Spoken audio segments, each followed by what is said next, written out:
ખેડૂત ભાઈઓ, ફેબ્રુઆરી મહિનાની શરૂઆતથી એટલે કે આજ સુધીમાં ફેબ્રુઆરી મહિનાના જે 10-11 દિવસો પસાર થયા છે એ દિવસો દરમિયાન આપણા ડુંગળીના પાકમાં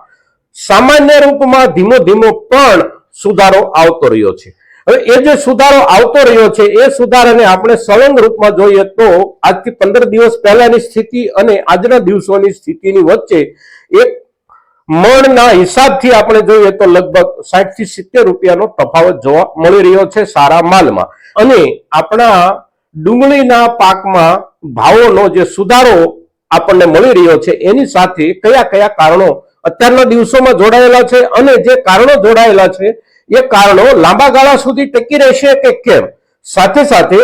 બાકીના પ્રદેશો એટલે કે દેશાવરોના માલ જે કાંઈ મહારાષ્ટ્રમાંથી આવતો હોય કે મધ્યપ્રદેશમાંથી આવતો હોય અને ત્યાંના માર્કેટિંગ યાર્ડોમાં જે ભાવથી માલ વેચાતો હોય એની સરખામણીએ આપણા ગુજરાતના માર્કેટિંગ યાર્ડોમાં ભાવની સ્થિતિ શું છે, સરખામણીએ આપણે એની સાથે વેચી રહ્યા છીએ, એનાથી ઊંચું વેચી રહ્યા છીએ કે આપણા ભાવ ત્યાંની સરખામણીએ દબાયેલા છે। સાથે સાથે આપણા માલના ભાવ ક્રેડિટના હિસાબથી ઉત્તર ભારતમાં કે જ્યાં સૌથી મોટો માલ જાય છે મહારાષ્ટ્ર, મધ્યપ્રદેશ અને આપણા ગુજરાતમાંથી, ત્યાં આપણા માલની વેલ્યુએશન બાકીના માલની સરખામણીમાં કેવી થઈ રહી છે અત્યારના દિવસોમાં, આ દરેક મુદ્દાઓ ઉપર આજે આપણે વિસ્તૃત રૂપમાં ડુંગળી પર ચર્ચા કરીએ છીએ મિત્રો। તો આજના આપણા આ ડુંગળી ઉપરના એપિસોડમાં આપ દર્શક મિત્રો અવશ્ય બન્યા રહેજો, કારણ કે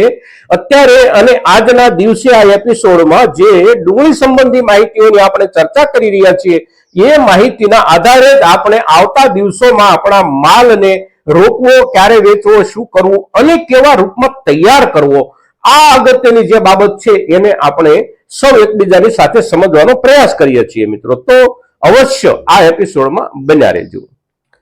નમસ્કાર ખેડૂત મિત્રો, જય કિસાન, જય ભારત। ખેડૂત ભાઈઓ, આજે બુધવારનો દિવસ 12 ફેબ્રુઆરી 2025, માર્કેટિંગ યાર્ડોના અઠવાડિક કામકાજોમાં આજે ત્રીજો દિવસ છે। આપણા ગુજરાતમાં આજે પણ માર્કેટિંગ યાર્ડોનું કામકાજ શરૂ છે અને આ અઠવાડિયું લગભગ કામકાજ શરૂ રહેશે, પણ મધ્યપ્રદેશના કેટલાક માર્કેટિંગ યાર્ડો અને ઉત્તર પ્રદેશના કેટલાક માર્કેટિંગ યાર્ડોમાં ત્યાંના સ્થાનિક ધાર્મિક તહેવારોને ધ્યાનમાં લઈને રજાઓના દિવસ છે। આજે પણ રજા છે અને આવતીકાલે પણ રજા રહેશે, એટલે રજા પહેલાના દિવસોની સ્થિતિ એટલે ગઈકાલ સુધીની સ્થિતિમાં મધ્યપ્રદેશના માર્કેટિંગ યાર્ડો, સાથે સાથે મહારાષ્ટ્રના માર્કેટિંગ યાર્ડો અને આપણા ગુજરાતના માર્કેટિંગ યાર્ડોમાં પણ આપણે જોઈએ તો જે માલોની આવક થઈ રહી છે એ માલોની આવકમાં એકંદર સ્થિરતા ગયા આખા અઠવાડિયા દરમિયાન રહી અને એ સ્થિરતામાં પણ ધીમો ધીમો આવકોમાં ઘટાડો શરૂ રહ્યો। આવકો જે ખૂબ મોટા પાયે પાછળના દિવસોમાં થવા માંડી હતી એની જગ્યાએ આવકો ઘટાડા તરફ સ્થિર થતી ગઈ અને છેલ્લા 3-4 દિવસ કે 5 દિવસ દરમિયાન આપણે જોઈએ તો બજારમાં દરરોજનો જે કાંઈ માલ આ બધા માર્કેટિંગ યાર્ડોમાં આવતો હોય, ખાસ કરીને આપણા ગુજરાત સિવાયના માર્કેટિંગ યાર્ડોમાં, તો ત્યાં દરરોજના માલનો વેપાર દરરોજ થઈ જાય એવી સ્થિતિ આવી ગઈ છે મોટા ભાગના માર્કેટિંગ યાર્ડોમાં। અને એવી જે સ્થિતિ આવી છે એની અસર આપણા ભાવ પર છેલ્લા 5 થી 7 દિવસ દરમિયાન આપણને જોવા મળી રહી છે। એકંદર એવરેજ આપણે જોઈએ તો દરરોજના 15 રૂપિયાનો વધારો, 17 રૂપિયાનો વધારો, આ પ્રમાણે વધારો મળી રહ્યો છે અને 4 થી 5 દિવસ દરમિયાન આપણે જોઈએ તો મોટા ભાગના માર્કેટિંગ યાર્ડોમાં 60 થી 65 રૂપિયા સુધીનો વધારો થઈ ચૂક્યો છે। હવે આ જે વધારો આપણને મળ્યો છે એ વધારાનું એક કારણ આવકોમાં ઘટાડો અને નોંધપાત્ર સ્થિરતા આવકોની, બીજું જે કારણ છે એ સૌથી અગત્યનું બીજું કારણ એ છે કે આપણા તરફથી એટલે કે ખેડૂત સમુદાય તરફથી અત્યારે જે માલ તૈયાર કરી અને બજાર સુધી પહોંચાડવામાં આવી રહ્યો છે આ માલની ક્વોલિટી સુધરી રહી છે, કારણ કે અત્યારે હવે ક્વોલિટીનો સમય શરૂ થઈ ગયો છે। વીતેલા મહિનામાં એટલે કે જાન્યુઆરી મહિના દરમિયાન જે કાંઈ ક્વોલિટીઓ આવી આપણા તરફથી બજારમાં, આ ક્વોલિટીઓમાં નબળી ક્વોલિટીનો માલ ખૂબ મોટા પ્રમાણમાં આવતો હતો અને નબળી ક્વોલિટીનો માલ જાજો આવતો હોવાના કારણે બજાર જાજુ દબાયેલું રહ્યું, પણ ધીમે ધીમે ક્વોલિટીનો સુધારો શરૂ થયો અને આ મહિનામાં એટલે કે ફેબ્રુઆરી મહિનાના આ અઠવાડિયામાં આપણે જોઈએ તો એકંદર ખૂબ સારી ક્વોલિટીનો માલ આવવાની શરૂઆત થઈ ગઈ છે। મોટા પાયે માલ જે કાંઈ આવી રહ્યો છે એ સારી ક્વોલિટીનો આવી રહ્યો છે, સારી ક્વોલિટીનો આવી રહ્યો છે એટલે ટ્રાન્સપોર્ટેશન અને નવું વેચાણ, જ્યાં માલ પહોંચ્યો અને પહોંચ્યા પછી છૂટક વેચાણ કરવાનું જ્યાં ક્યાંય થતું હોય ત્યાં પણ માલની જે કાંઈ જાળવણી છે એ સારી રીતે થઈ શકે અને ક્વોલિટી સાથે માલ વેચી શકાય એવો માલ આવવાની સંપૂર્ણ રૂપમાં શરૂઆત થઈ ગઈ છે અને એની અસર બજારમાં સુધારાના રૂપમાં આપણને જોવા મળી રહી છે. હવે આપણા ગુજરાતના માર્કેટિંગ યાર્ડોમાં આપણને જે ભાવ મળી રહ્યા છે એ ભાવો બાકીના પ્રદેશોના યાર્ડોમાં ખેડૂતોને જે મળી રહ્યા હોય એની સરખામણીમાં કેવા છે? તો નાસિકના બજારોનો આપણે અભ્યાસ કરીએ, લાસલગાંવ મંડી મહારાષ્ટ્રના બજારોનો આપણે અભ્યાસ કરીએ, મધ્યપ્રદેશના મુખ્ય બજારો, પછી એ નીમચ હોય, ઇન્દોર હોય, ઉજ્જૈન હોય, આ તમામ બજારો અને એ બજારોના વેપારમાં જે માલ જે ભાવથી વેચાઈ રહ્યો છે એના કરતા થોડો ઊંચો ભાવ આપણને અત્યારે આપણા ગુજરાતમાં અવશ્ય મળી રહ્યો છે ક્વોલિટીના હિસાબથી. આ માર્કેટિંગ યાર્ડોમાં જે ક્વોલિટી 500 રૂપિયા 20 કિલો વેચાતી હોય એ જ ક્વોલિટીનો માલ આપણા ગુજરાતમાં 510, 15 કે 20 રૂપિયા સુધી વેચાઈ રહ્યો છે. 400 રૂપિયામાં ત્યાં જે ક્વોલિટી વેચાતી હોય એ જ ક્વોલિટી આપણે ત્યાં પણ 5-10 રૂપિયા કે 15 રૂપિયા ઊંચી વેચાઈ રહી છે. આંતરરાજ્ય ડુંગળીઓની આવકના વેચાણનું કેન્દ્ર જેને મોટું કહી શકાય એવું દિલ્હી આઝાદપુર મંડીમાં પણ આપણા ગુજરાતનો માલ ભાવનગરના નામથી અને ગોંડલના નામથી, મહુવાના નામથી જે માલ આપણો વેચાઈ રહ્યો છે એ માલ નાસિકના માલની સરખામણીમાં હરીફાઈમાં ઉભો રહી શકે આ પ્રકારની સ્થિતિ અત્યારે આપણા માલની આ બજારોમાં ઊભી થઈ છે. તો આપણા તરફથી ક્વોલિટીમાં સુધાર આવ્યો છે, સાથે સાથે